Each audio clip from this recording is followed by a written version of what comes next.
ठीक 7 बजने वाले थे, राजापुर गांव में रोज की तरह चारों तरफ ढोल बजने की आवाज गूंजने लगी। हवा सिहर उठी, औरतें बच्चे घबरा कर इधर उधर भागने लगे। सुनो सुनो सुनो, शाम के 7 बजने वाले हैं। सब लोग तुरंत अपने अपने घरों में चले जाओ, दरवाजे और खिड़कियां बंद कर लो, वो आने वाली है। जल्दी करो, अपने अपने बच्चों को घर के अंदर कर लो, कोई बाहर ना रह जाए। ममता, 7 बजने वाले हैं, जल्दी करो, सब खिड़की दरवाजे बंद कर दो। गुड्डू को लेकर तुरंत अंदर वाले कमरे में चली जाओ। वो गुड्डू तो बाहर खेलने गया है। अरे पागल औरत, तुझे पता नहीं क्या? 7 बजने के बाद अगर कोई बाहर रह जाए तो क्या होता है? जल्दी जा, अभी जाकर उसे बुलाकर ला अंदर, वरना देर हो जाएगी। ममता गुड्डू को खींचकर जैसे ही अंदर लाई, अचानक ढोल की आवाज एकदम बंद हो गई। गांव पर ऐसा सन्नाटा छा गया मानो वक्त रुक गया हो। बाहर बस ठंडी सिहरन पैदा करने वाली हवा चीख रही थी।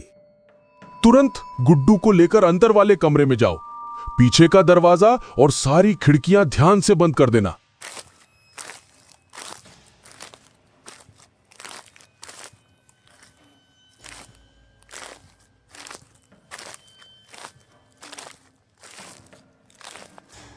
मम्मी, आप रोज क्यों कहती हो 7 बजे से पहले घर के अंदर आ जाना? 7 बजे के बाद कौन आता है? सब लोग इतने क्यों डरते हैं? ये वो कौन है मम्मी? चुप रह, आवाज मत कर। और हाँ, जा जल्दी पीछे वाली खिड़की बंद कर दे। दरवाजा भी देख लेना कि सही से बंद हुआ है या नहीं। ममता जाने क्यों हमेशा इस बात को टाल देती थी। आखिर कौन सा राज छुपा था 7 बजे के पीछे? गुड्डू भी बार बार यही सोचकर परेशान हो चुका था। गुस्से और जिज्ञासा में वो धीरे धीरे पीछे के दरवाजे की ओर बढ़ गया। उधर पूरे गांव पर गहरा सन्नाटा पसरा था, मानो कोई अनहोनी आने वाली हो। डरावनी हवा खिड़कियों से टकराकर अजीब सी आवाजें पैदा कर रही थी। गुड्डू खिड़की के पास पहुंचा और जैसे ही उसने हाथ बढ़ाकर उसे बंद करना चाहा,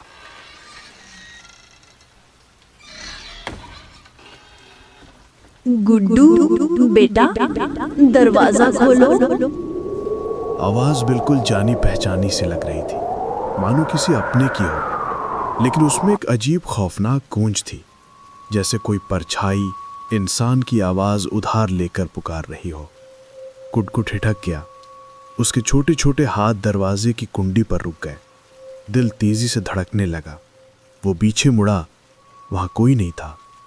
तभी एक गुड्डू बेटा, इधर देख, मैं तेरी दादी हूँ। देख कितनी देर से बाहर खड़ी हूँ। दादी? लेकिन मेरी दादी तो मर चुकी हैं। आप झूठ बोल रही हो, आप मेरी दादी नहीं हो। गुड्डू सहम गया था। उसकी मासूम आंखें कभी खिड़की के बाहर देखती, कभी मम्मी पापा की ओर। उसे समझ ही नहीं आ रहा था कि वो क्या करे। उसके छोटे छोटे हाथ दरवाजे की कुंडी पर कांप रहे थे। तभी बाहर खड़ी औरत की आवाज भारी हो गई। नहीं बेटा, मैं ही तेरी दादी हूँ। मैं जिंदा हूँ। देखो, मैं तेरे सामने खड़ी हूँ। मैं बहुत दिन से खोई हुई थी, अब वापस आई हूँ। इसीलिए तुम मुझे पहचान नहीं रहे। तुम्हारे पापा भी मुझसे नाराज हैं। वो दरवाज़ा नहीं खोल रहे, पर तुम दरवाज़ा खोलो। अंदर आकर मैं सब कुछ बता दूंगी। उधर भानु दरवाजे के पास वाली खिड़की हल्का सा खोलकर बाहर देख रहा था। ऐसा लग रहा था जैसे वो किसी का इंतजार कर रहा हो। उसकी आंखों में एक ठहराव था, मानो उसे सब कुछ पता हो। कौन हर रात 7 बजे आता है और क्यों? गुड्डू धीरे धीरे उस औरत की बातों में आने लगा, पर उसके चेहरे पर डर साफ दिखाई दे रहा था। डरते डरते उसने धीरे से कहा, पापा को बुलाकर लाता हूँ, उनसे कहूँगा दरवाज़ा खोलने के लिए। नहीं बेटा, ऐसा मत करना, नहीं तो तेरे पापा दरवाज़ा नहीं खोलेंगे। तेरे पापा मुझसे गुस्सा हैं। मैं हाथ जोड़ती हूँ, तू एक बार दरवाज़ा खोल दे, मैं सब बता दूंगी। अंदर आकर तेरे पापा को भी समझा दूंगी। भानु जल्दी जल्दी कदमों से अंदर वाले कमरे में आया। उसने इधर उधर देखा और बदहवास सहमी हुई आवाज में बोला, ममता, पीछे वाली खिड़की और दरवाजा अच्छे से बंद कर दियो ना। और गुड्डू कहाँ है? दिख नहीं रहा। वो तो खिड़की बंद करने गया था, पता नहीं क्या करने लगा, कब से गया है। अरे पागल औरत, मना किया था ना उसे पीछे भेजने से। कहीं वो आ तो नहीं गई? जल्दी चलो।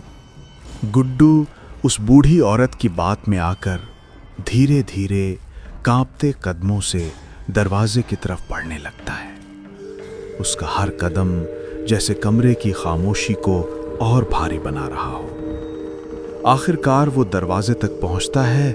उसकी छोटी सी उंगलियां कांपते हुए दरवाजे की कुंडी की ओर बढ़ती हैं और जैसे ही उसने हाथ बढ़ाकर कुंडी पकड़नी चाहिए, गुड्डू!